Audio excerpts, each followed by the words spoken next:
हमारे यहाँ पर हिंदू मैथोलॉजी में एक कहानी प्रचलित है कि एक समय जब देवताओं और राक्षसों के बीच अमृत को प्राप्त करने के लिए समुद्र मंथन हुआ, तो लास्ट में समुद्र से अमृत से भरा हुआ एक मटका बाहर निकला।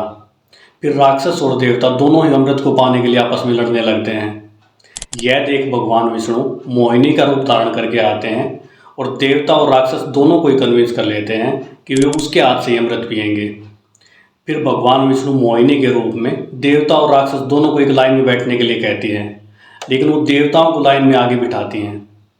फिर जब मोहिनी देवताओं को अमृत पिला रही थी, उस समय सौरभानु नाम का एक राक्षस देवता का वेश बनाकर देवताओं की लाइन में अमृत पीने के लिए बैठ जाता है।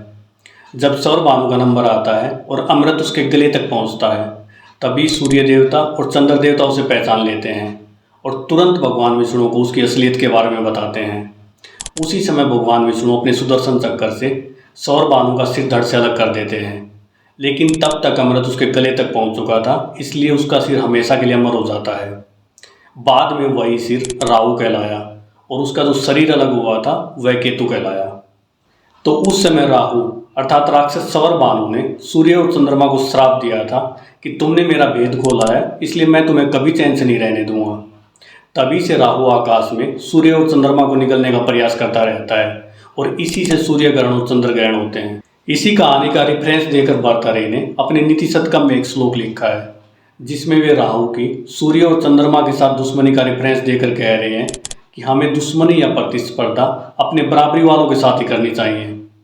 भर्तृहरि ने अपने नीति शतकम में जो श्लोक लिखा है उसमें भर्तृहरि कहते हैं, संतेन्येपि बृहस्पति प्रभूतया संभाविता पंचसा तान प्रत्येश विशेष विक्रम रुचि राहुरन वैरायते द्वावेव गर्सते दिवाकर निशा प्राणेश्वरो भास्वरो भ्राते पर्वणि पश्य दानवपति शीर्षाव शेषा करती।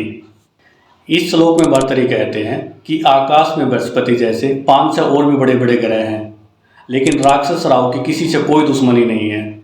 राहु की दुश्मनी सिर्फ सूर्य और चंद्रमा से है, जो कि आकाश में चमकते हैं। यहाँ पर भर्तृहरि सूर्य, चंद्रमा और राहु को सिंबॉलिक तौर पर यूज कर रहे हैं और बता रहे हैं कि महान लोगों की दुश्मनी भी अपने बराबरी के लोगों से ही होती है और महान लोग कभी भी अपने से कमज़ोर लोगों के साथ दुश्मनी नहीं करते। कई बार व्यक्ति की महानता भी इस बात से आंकी जाती है कि उसकी दुश्मनी किन लोगों के साथ है। अपने से कमज़ोर लोगों के साथ दुश्मनी या कंपटीशन कभी भी व्यक्ति को महान नहीं बनाते। अगर व्यक्ति की दुश्मनी अपने बराबर के लोगों के साथ है तो वो दोनों एक दूसरे को म्यूचुअल रिस्पेक्ट देते हैं। बराबर की राइवलरी ही व्यक्ति के माइंड को शार्प करती है, उसके पेशेंस को चेक करती है और उसकी एबिलिटीज़ को रिफाइन करती है। व्यक्ति में रियल मोटिवेशन तभी आता है जब वह अपने कैलिबर के लोगों के साथ कंपटीशन में होता है। महान व्यक्ति कभी भी अपने से कमज़ोर लोगों के साथ दुश्मनी नहीं करता, या तो वह उनकी गलतियों के लिए उन्हें माफ़ कर देता है या फिर उनसे कोई ताल्लुक ही नहीं रखता, क्योंकि अपने से कमज़ोर लोगों के साथ दुश्मनी करके व्यक्ति खुद को डाउनग्रेड ही करता है और खुद की रेपुटेशन को ही गिराता है। इससे सामने वाले की वैल्यू बढ़ती है। आप लोगों ने वो कहावत सुनी होगी कि जब तुम सूअर के साथ लड़ते हो तो तुम दोनों कीचड़ में लौटते हो, और सूअर को कीचड़ में लौटने में मज़ा आता है। तो बेशक से आप जीत जाएं, लेकिन कीचड़ से लथपथ तो हो ही जाते हैं।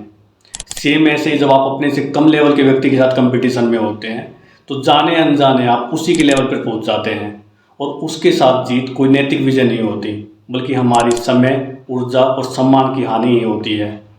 तो हमें हमेशा अपने बराबर या अपने से ज़्यादा कैलिबर के लोगों के साथ कंपटीशन में होना चाहिए, जो कि हमारे लेवल को बढ़ाएगा और हमें और बेहतर होने के लिए पुश करेगा।